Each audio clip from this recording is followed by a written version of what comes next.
Bueno, vamos a continuar ahora en esta segunda clase de la anatomía de tórax con la descripción de otro de los huesos que constituyen la caja torácica, que es el esternón, para posteriormente describir los arcos costales. El esternón es un hueso que tiene algunas características importantes a señalar. Primero, es un hueso plano, ¿sí?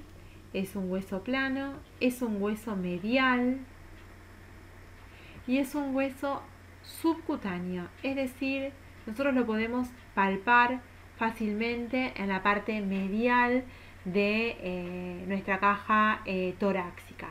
Tiene para su descripción una vista que es anterior, una vista posterior o una cara posterior y una vista lateral. En esta vista lateral vamos a ver que esta es la cara anterior del esternón y esta es la cara posterior del esternón. Ya a simple vista podemos ver que la cara anterior es convexa, bien sobresaliente con respecto a la cara posterior, y la cara posterior por lo tanto es cóncava. Esta cara posterior cóncava es la que está en relación con todos los elementos que están en el interior de nuestra caja torácica.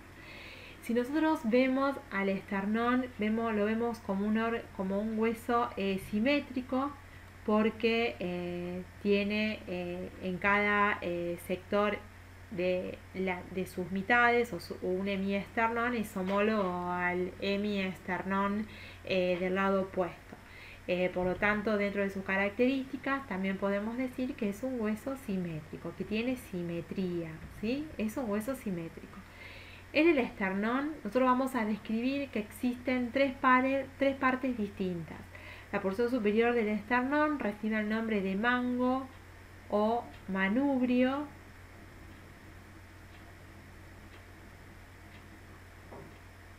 Del esternón.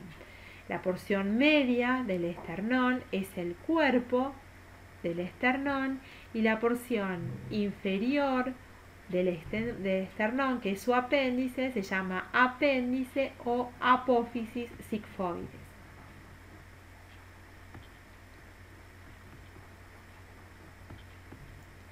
Apófisis sigmoides. El esternón en su conjunto, si yo lo veo desde su cara superior, desde su borde superior a su borde inferior, mide aproximadamente entre 15 y 20 centímetros de longitud, en tanto que su diámetro mayor, que está a nivel del mango del esternón, mide aproximadamente unos 6 centímetros. Y si yo quiero estudiar o observar cómo es el espesor del esternón, más o menos el esternón mide unos 12 milímetros de espesor, o el diámetro anteroposterior de este hueso. Esas serían las medidas generales del mismo. Presenta a nivel del manubrio esternal, que es la porción más grosera del hueso, una escotadura en este sector. Esa escotadura que tenemos ahí, tanto que se tiene o se puede observar en cada una de sus vistas, esta escotadura que tenemos acá, ¿sí? Esa escotadura recibe el nombre de escotadura u horquilla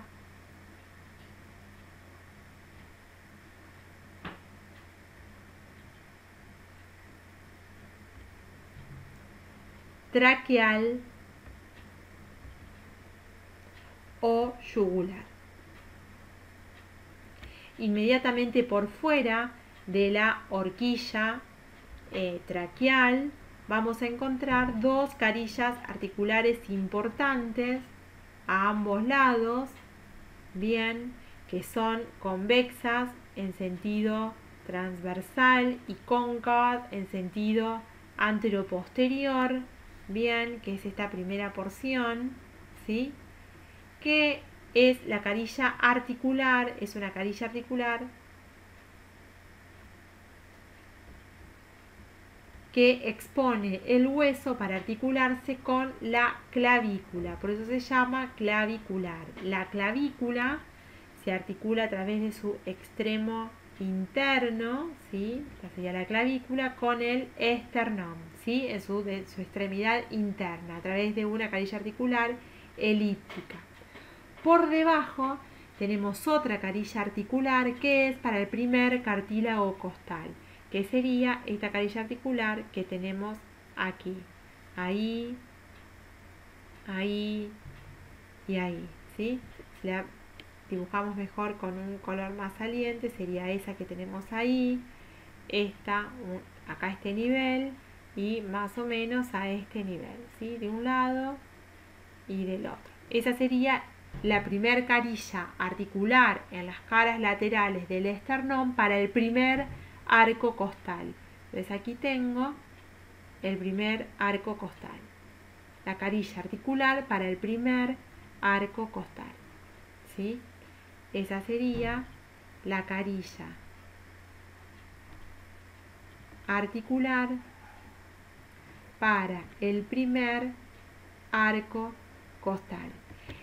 Las caras laterales del esternón tienen una serie de escotaduras. Esas escotaduras pueden ser articulares o no articulares. Tenemos 7 carillas o escotaduras articulares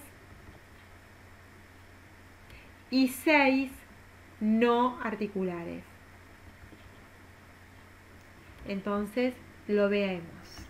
Esta sería la primera, la segunda, la tercera, la cuarta, la quinta, la sexta y la séptima.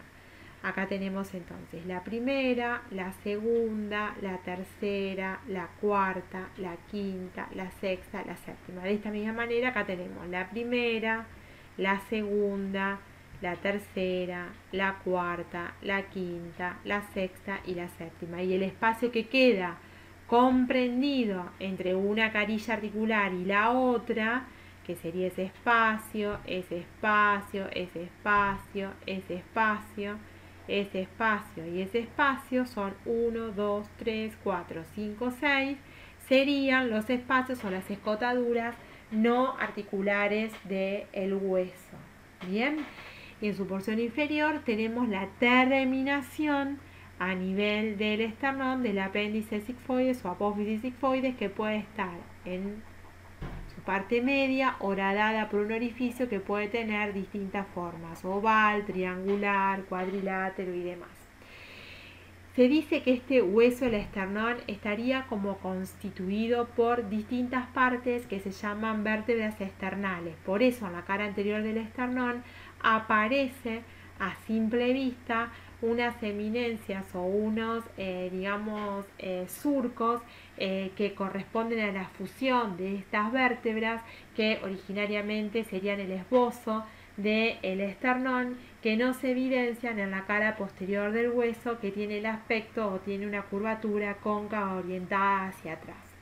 Es importante también recordar que la parte de mayor espesor del hueso corresponde a el manubrio del esternón. El manubrio del esternón se articula con el cuerpo del esternón y determina esta articulación un ángulo. Ese ángulo que se ubica o que está comprendido entre el mango y el cuerpo del esternón, en este sector, recibe el nombre de ángulo de Lewis.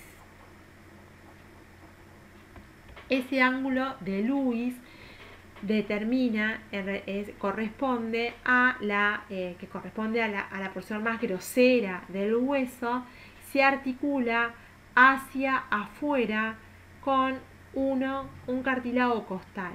Ese cartílago costal con el que se articula tiene una disposición prácticamente transversal y es el segundo cartílago costal. Este segundo cartílago costal, junto con el ángulo de Lewis, es un reparo anatómico semiológico que nos permite contar e identificar los arcos costales y los espacios intercostales que quedan comprendidos entre los distintos arcos costales, ¿sí? Cada uno de estos sectores entonces del esternón, que está en relación con distintos arcos costales, ¿sí?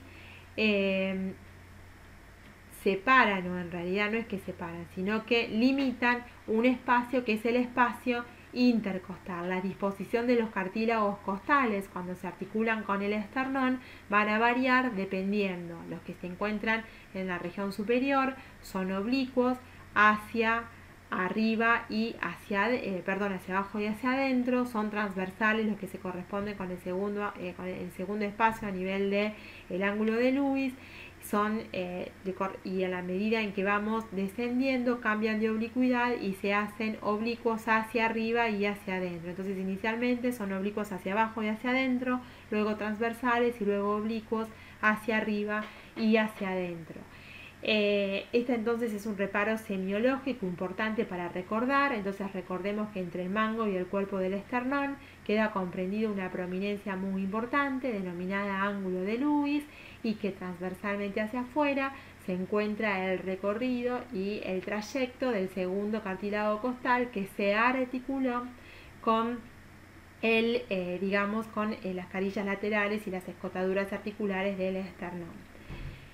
Para recordar como importante y señalar, en realidad para recordarlo, básicamente esta articulación que une el mango con el cuerpo del esternón es una articulación que corresponde a una anfiartrosis. Esta anfiartrosis se llama anfiartrosis porque en el interior de la misma hay un ligamento o un disco que los va a unir. No hay presencia de cavidad articular ni de líquido articular. Tiene hacia afuera una cápsula articular y ligamentos articulares periféricos que van a reforzar la articulación, pero recordemos que es una anfiartrosis que logra su osificación en edades muy avanzadas, en la adultez mayor, muy avanzadas. Y el cuerpo del esternón está unido con el apéndice sigmoides a través de otra articulación.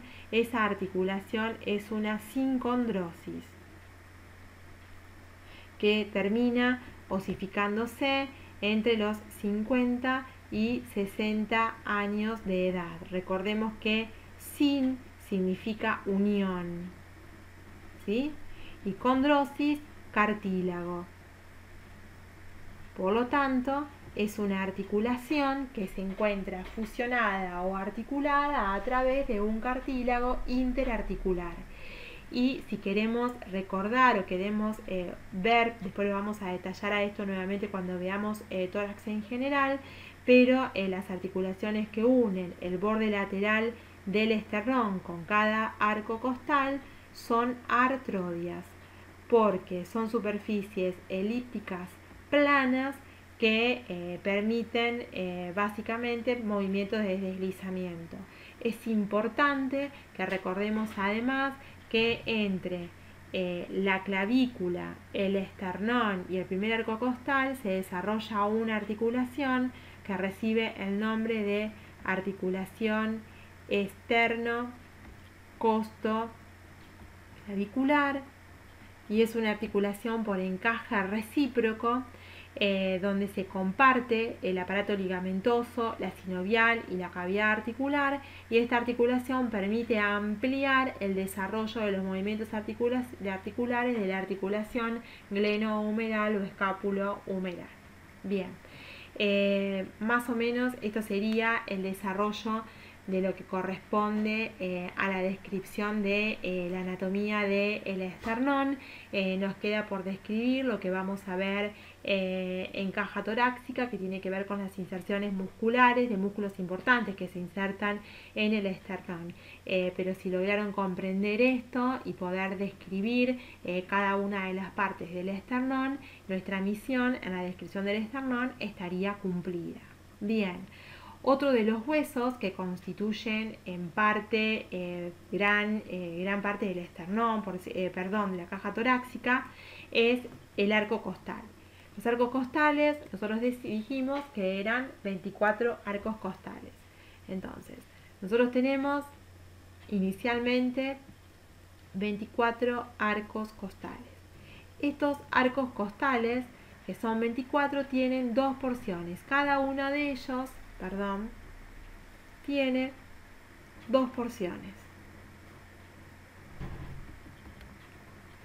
Una porción que es ósea, que se articula con la columna vertebral, por eso la llamamos vertebral. Y una porción que es cartilaginosa, que va a terminar articulándose con el esternón de diferente manera, algunos de ellos directamente y otros en forma asternal, articulándose con el cartílago costal que se encuentra ubicado por delante de la porción ósea. Entonces la porción ósea es la porción posterior del hueso, y la porción cartilaginosa, que sería el arco costal, el cartílago costal, sería el cartílago costal,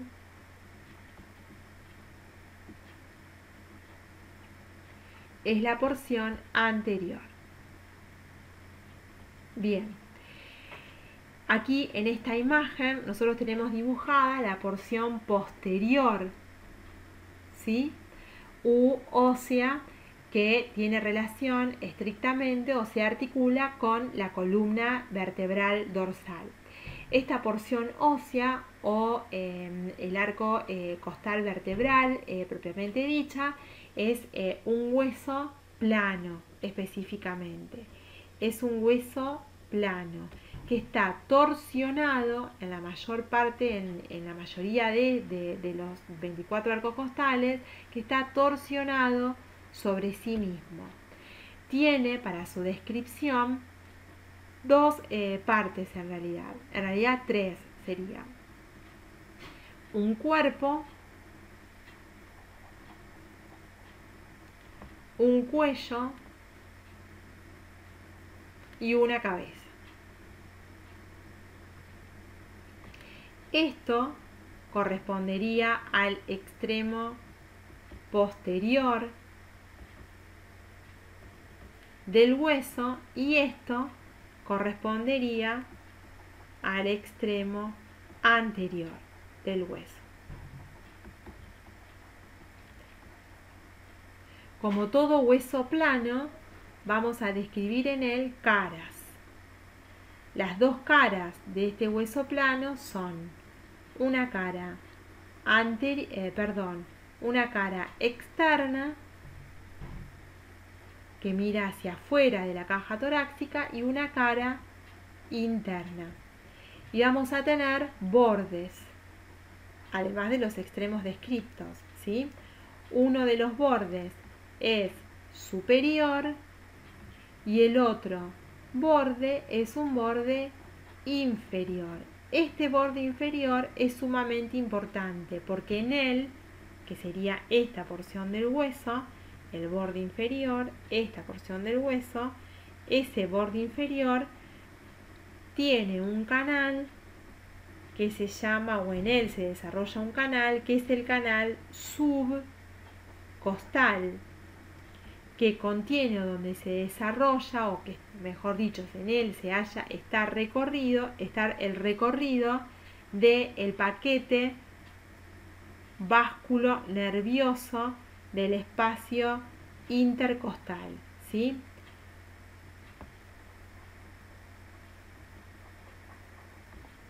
El paquete vascular y nervioso. Si nosotros vemos la vértebra, comenzamos a describir desde su extremo posterior.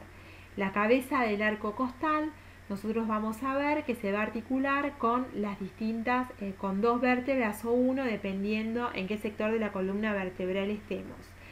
Luego se continúa esta cabeza vertebral, en realidad la cabeza costal, la cabeza costal, como ustedes lo ven, tiene la imagen de una pirámide triangular, parece como si fuese la cabeza de una flecha, y en ella describimos dos superficies articulares planas que se van a articular, estas superficies articulares, con dos vértebras, una supra y una infraadyacente, o bien con una vértebra en cuestión. Es decir, cada una de estas superficies articulares planas se van a articular con los cuerpos vertebrales, constituyendo la articulación costovertebral. A ella se continúa una parte estrecha de la vértebra, que recibe el nombre de cuello, que se prolonga lateralmente y hacia afuera por una gran tuberosidad que presenta una cavidad o una carilla, una carilla articular convexa que se articula con la concavidad de la apófisis transversa. Entonces, por de fuera, luego de que se desarrolla y se describe el cuello, aparece una tuberosidad. En esa tuberosidad hay una carilla articular.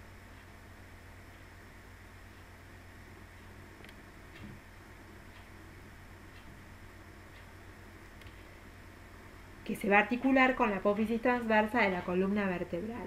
Una vez que se desarrolló esta región, esta porción posterior en la columna vertebral, luego el arco costal se torsiona, se angula, cambia de disposición. Esto sería la cara interna del hueso, y lo que está por fuera sería la cara externa del hueso. Este sería su borde superior y este sería su borde inferior. Lo que nosotros vamos a ver en este caso es que el arco costal describe desde su extremo posterior, en la medida en que inicialmente se prolonga hacia afuera, siempre ubicado en la región posterior del tórax, en este caso un primer ángulo, que es un ángulo posterior, que se va a continuar lateralmente por la caja o por la cara lateral de nuestra caja torácica, para describir un segundo ángulo, que es el ángulo anterior del arco costal. Entonces, en esta, disposición, en esta torsión que tiene el arco costal, lo que hace es describir dos ángulos, un ángulo posterior y un ángulo anterior. En este ángulo posterior la vértebra se orienta hacia abajo y hacia afuera, y en el ángulo anterior, o luego del desarrollo del ángulo anterior, la vértebra se va a orientar, el arco costal se va a orientar hacia adentro, y dependiendo si estamos en la porción superior de nuestro tórax o en la porción inferior, va a tener una oblicuidad diferente, ¿sí? Eso lo vamos a ver y lo vamos a desarrollar cuando veamos el tórax en general. Lo importante para describir es que se comprenda que en el extremo posterior del hueso tengo una cabeza costal que se articula con los cuerpos vertebrales, una tuberosidad costal que se articula con las articulaciones transversas, un ángulo posterior y un ángulo anterior, y que dentro de los bordes del arco costal, en el inferior, se desarrolla un canal subcostal, y que por ese canal subcostal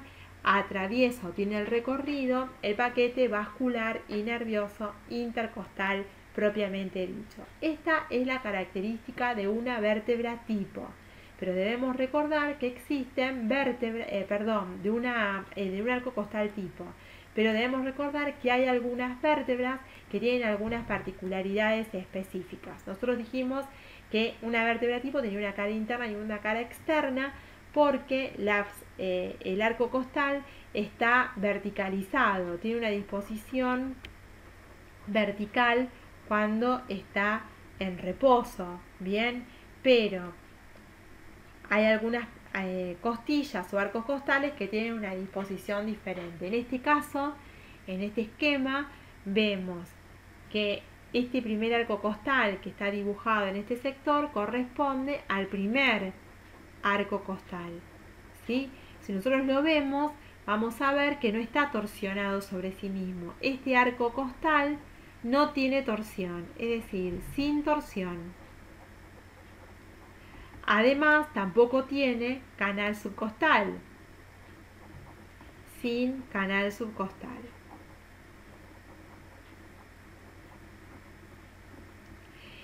Tiene un extremo posterior que tiene una única carilla articular, ¿sí? En la cabeza hay una única carilla articular. Bien, única carilla articular. Siempre estamos hablando de que es una carilla articular plana. Se prolonga por un cuello, tenemos el cuello, tenemos la tuberosidad costal y tenemos que es un arco costal, o este arco costal tiene la característica de ser horizontal. Por lo tanto, como está horizontalizado, ¿qué tiene? No tiene una cara interna y una cara externa, sino que tiene una cara superior, tiene una cara superior y tiene una cara inferior. Y tiene un borde interno y tiene un borde externo.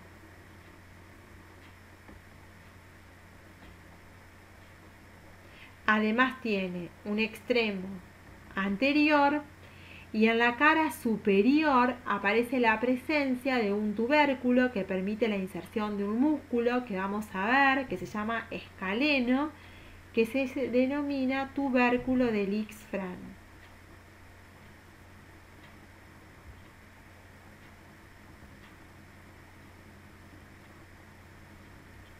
Además de poseer surcos que se corresponden con el recorrido de los vasos subclavios. Entonces son los surcos de vasos subclavios.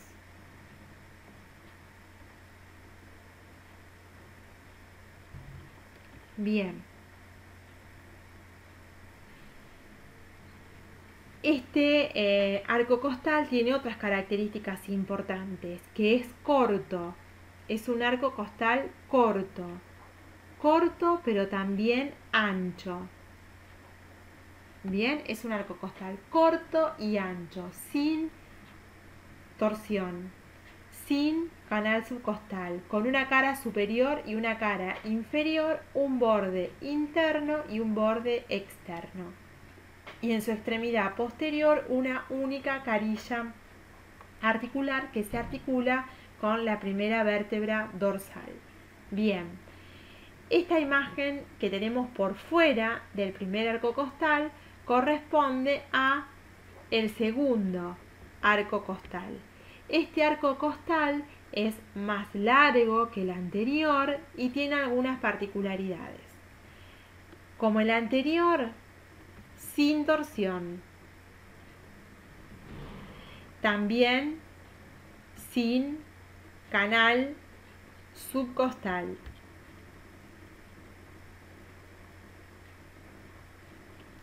Y tiene caras oblicuas. Es decir, no es ni horizontal ni vertical, es decir, es un intermedio entre las vértebras, entre la primera costilla y la tercera costilla. El primer arco costal está horizontalizado, el tercero está verticalizado y el segundo arco costal se encuentra oblicuo. Por lo tanto, describimos en él una cara superior y externa y una cara inferior e interna. Estas entonces serían las caras. Bien, es más estrecho y más largo que el primer arco costal. Y por último tenemos este último arco costal, que es el 12º arco costal,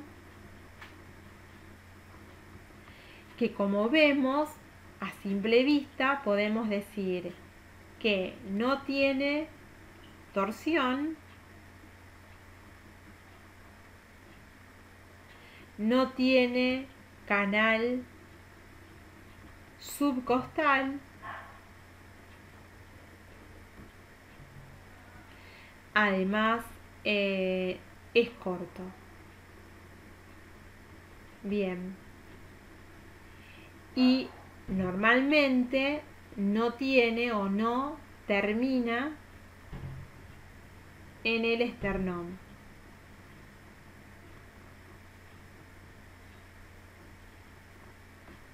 Bien, cada uno de estos arcos, de los arcos costales, con excepción de del undécimo y el duodécimo, pero con seguridad el duodécimo, perdón, tiene en su extremo anterior una porción cartilaginosa que decíamos que era la porción que correspondía al cartílago costal.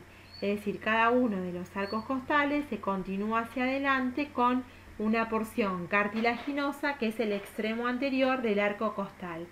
Ese cartílago costal va a relacionarse finalmente con o articularse con el esternón que veíamos en la primera parte de esta clase. Pero el extremo posterior o articular decíamos que se articulaba entre dos vértebras adyacentes o supraadyacentes específicamente. Si nosotros queremos describir esta articulación, vamos a ver lo siguiente, la articulación costo-vertebral.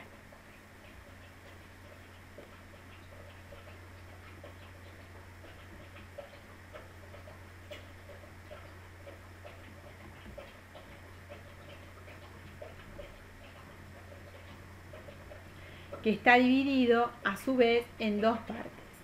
La articulación costo-vertebral propiamente dicha,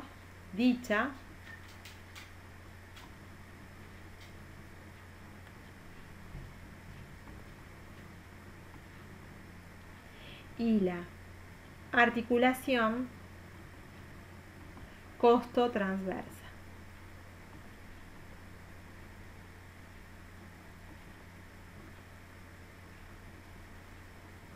Bien, ¿qué articulamos a este nivel? Vamos a señalar lo siguiente. Inicialmente vamos a esquematizar una vértebra. Nosotros tenemos una vértebra, vamos a mirarla de frente a la vértebra, la estamos mirando de frente. Un cuerpo vertebral, el otro cuerpo vertebral,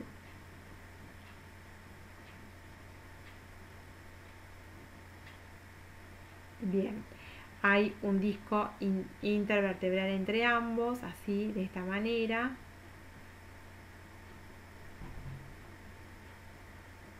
Y nosotros habíamos dicho que había una cavidad articular. En este sector vamos a dibujarla de un color que llame un poco más la atención, una cavidad articular acá y una cavidad articular acá.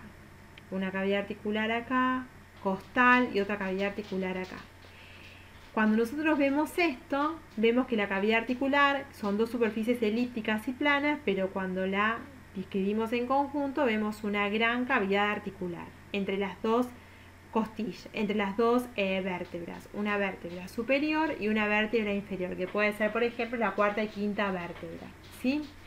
El arco costal, cada una de estas vértebras dibuja una curva, digamos, una cavidad elíptica, ¿sí? Eso si yo lo veo con relleno específicamente, pero si yo lo veo en realidad en la manera en que se corresponde estrictamente, es una cavidad cóncava elíptica, en realidad más plana que cóncava, y otra por debajo. Son dos carillas articulares de esta manera, ¿sí? Que entre ambas van a formar una gran cavidad, ¿sí? Entre ambas, entonces se forma una gran cavidad que está constituida por dos superficies elípticas, como lo vimos acá. Lo mismo ocurre en toda la columna vertebral a nivel dorsal. El arco costal, se articula a través de la cabeza del mismo por una superficie plana superior y una superficie plana inferior. Después se desarrolla el cuello, la tuberosidad y después se continúa el arco costal, finalmente terminando la primera angulación y después la segunda angulación, para finalmente luego terminar en el esternón como describimos anteriormente, ¿sí? Bien, lo dejamos ahí. Entonces, cada cabeza costal, generalmente, con excepción de la primera, la undécima y la duodécima vértebra dorsal, termina articulándose con dos vértebras, una superior y una inferior. Cada vértebra expone una carilla articular elíptica y plana que dibuja una gran cavidad entre ambas. La costilla o el arco costal vertebral presenta dos carillas articulares, una superior y plana, una inferior y plana, que se adapta específicamente y correctamente a la carilla articular que ofrece, o a las carillas articulares que ofrece la columna vertebral. Entre ambos huesos existe, entre ambas superficies articulares, un ligamento interóseo que va desde el vértice de la cabeza del arco costal al vértice o a la parte central de la carilla articular. Entonces vamos a tener un ligamento interóseo. Y por fuera voy a tener una cápsula articular que va a fijarse periféricamente entre las dos superficies articulares, ligamentos periféricos que se extienden desde la columna vertebral a el arco costal por encima, o sea, superiores, inferiores, como también hay anteriores y posteriores. Pero lo importante para recordar es que este ligamento interóseo divide al interior de la cavidad articular en dos partes diferentes. Una superior, que sería esta, y una inferior, que sería esta. Es decir, la cavidad articular está dividida en dos subcavidades, una superior y una inferior, que presentan una sinovial superior y una sinovial inferior, es decir, la cavidad articular de la articulación costo-vertebral se divide en dos por la presencia de un ligamento interóseo. Estas articulaciones o esta articulación es una articulación, como las superficies son planas, que corresponden a una diartrosis que se corresponde con una artrodia. En la nomenclatura actual decimos que es una articulación sinovial que recibe el nombre de articulación plana. Lo pueden mencionar de las dos maneras. Bien, esa es la articulación costo-vertebral. Ahora, si yo tengo un arco costal de esta manera, perdón, no un arco costal, una costilla, una vértebra de esta manera, nosotros habíamos descrito que la vértebra tenía un pedículo y que de ese pedículo se iban a desprender una cavidad articular hacia arriba, una apófisis articular hacia arriba, una apófisis articular hacia abajo y además una apófisis transversa que desarrollaba una cavidad articular, bien, en este sector de su apófisis, que es una superficie cóncava. Una concavidad, una superficie articular cóncava. Bien, nosotros tenemos que la costilla, o sea, vamos a dibujar antes de ver esto, vamos a dibujar otra vértebra por debajo, así.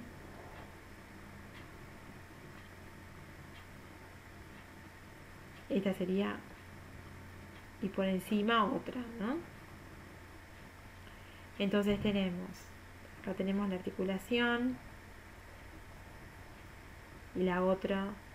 Estamos simplemente dibujando las apófisis articulares. Apófisis articular superior, apófisis articular inferior, apófisis transversa, cuerpo vertebral. Yo acá tengo una carilla articular, acá tengo otra carilla articular, acá tengo una carilla articular, acá tengo la otra carilla articular. Ahora, cada costilla o cada arco costal presenta, por ejemplo, en este caso, una superficie articular transversa, plana, que sería su cabeza, que se continúa con su cuello y luego desarrolla una gran tuberosidad que se articula con la apófisis, con la carilla articular de la apófisis transversa y luego se continúa hacia adelante de esta manera, ¿sí? Y ahí nos detenemos con el arco costal. Entonces, acá tenemos en esta primera articulación,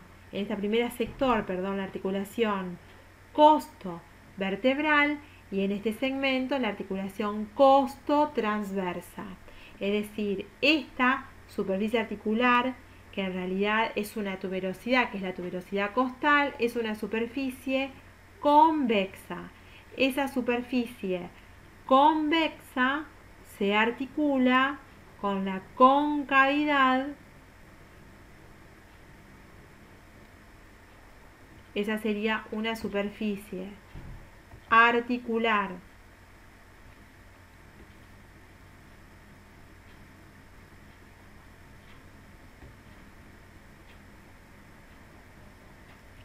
convexa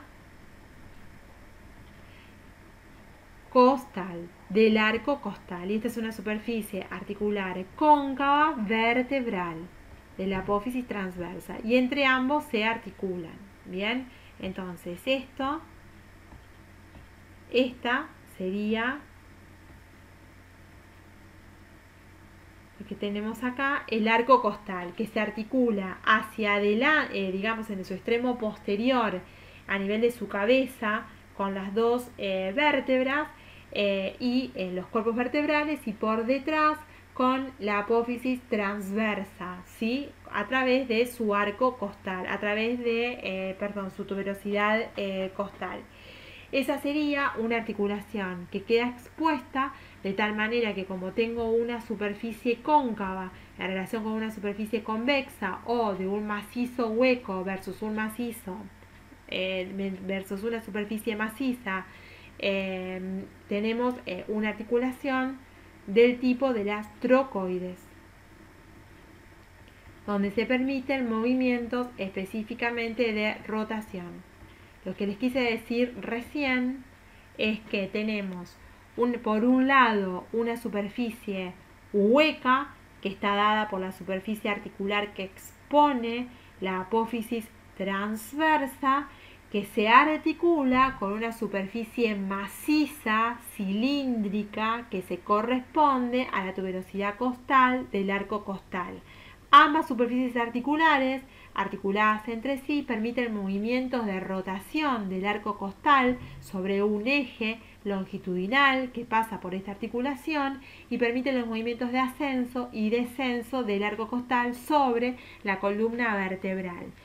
Es una articulación que, como todas las articulaciones del tipo de las trocoides, que pertenecen al género de las móviles o también llamadas diartrosis o sinoviales, tienen una cápsula articular que la rodea, una sinovial y ligamentos periféricos. Para recordar lo que nos interesa que razonen es que la cabeza costal se relaciona a través de dos artrodias que pueden ser independientes o una única artrodia con dos cuerpos vertebrales o uno dependiendo del lugar del lugar vertebral del que estamos hablando, del segmento del que estamos hablando.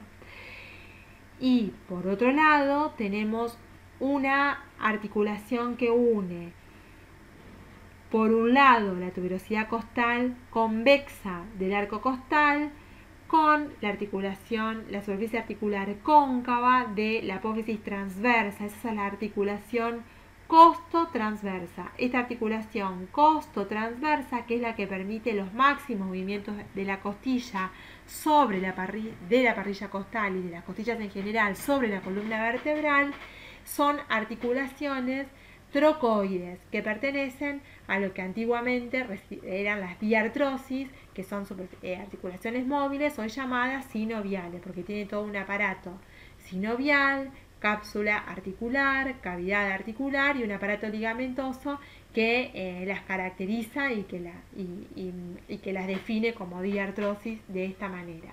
Estas son las articulaciones más importantes que debemos recordar de la caja torácica, ¿sí? Entonces, cada una de estos arcos costales, a través de un cartílago costal anterior, va a terminar en un segmento del esternón.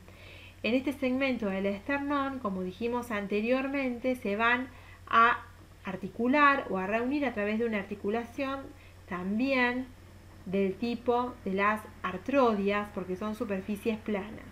Pero es importante recordar que las primeras 7 costillas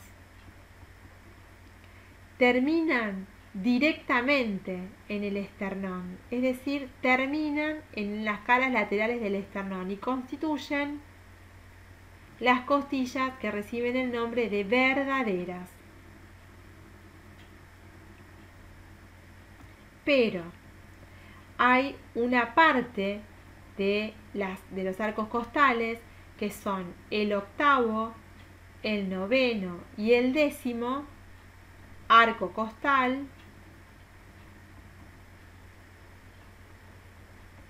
que no terminan en el esternón, sino que terminan en el cartílago costal superior a ellos o supraadyacentes. Y estos arcos costales reciben el nombre de costillas o arcos costales asternales.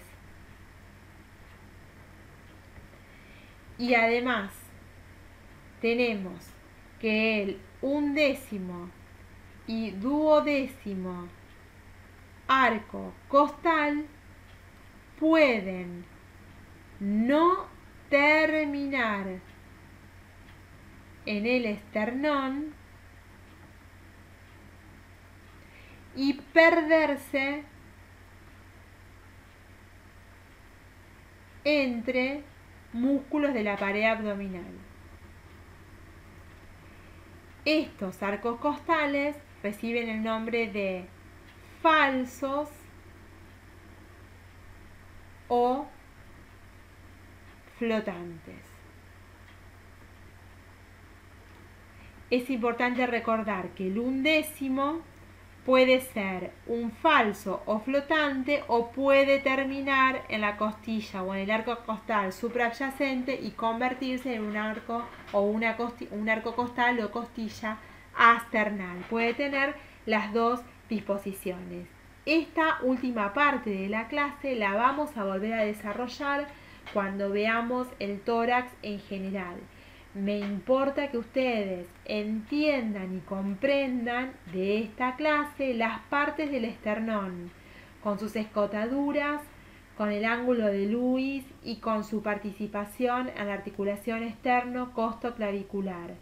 Me importa de esta clase que entiendan las partes del arco costal. Su disposición general la van a terminar de entender cuando veamos la parrilla costal en general, pero sí es interesante ahora que reconozcan cada parte, sus torsiones, sus bordes, sus caras y sus ángulos y cómo detallar algunas características particulares de algunas vértebras. Y finalmente saber el tipo de articulación que digamos que desarrollan o que son en realidad o que se pueden identificar en las articulaciones costovertebrales.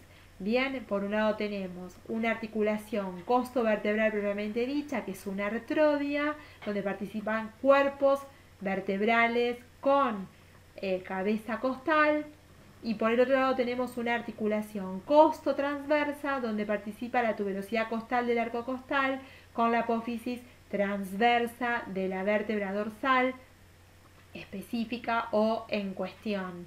¿Sí? Esas dos articulaciones son diferentes.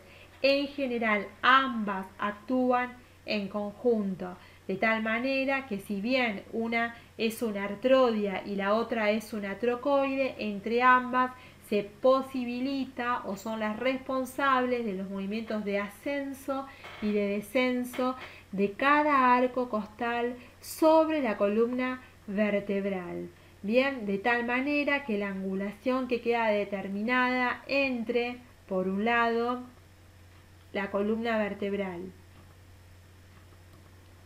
y la costilla va a disminuir en la medida en que desciende y descendemos en la columna vertebral. Ese ángulo va a modificarse permanentemente en la medida en que logramos el ascenso o el descenso del arco costal sobre la columna vertebral para movilizar la caja torácica en los movimientos respiratorios. Este tema lo vamos a volver a abordar para que lo puedan entender. Simplemente es un breve detalle inicial, rápido, para que puedan comprender esta articulación en estos días en que están aprendiendo la estructura ósea, el continente de esta gran caja torácica, para luego poder entender, cuando la veamos en general y sus aspectos generales, la movilidad general de toda la parrilla costal, que nos va a servir para poder comprender la acción de los distintos músculos respiratorios. Bueno, espero que esta clase les haya servido y les sea útil para repasar los contenidos básicos de los elementos óseos de la caja torácica. Les deseo a todos un lindo día y una linda semana y nos estamos viendo en la próxima clase.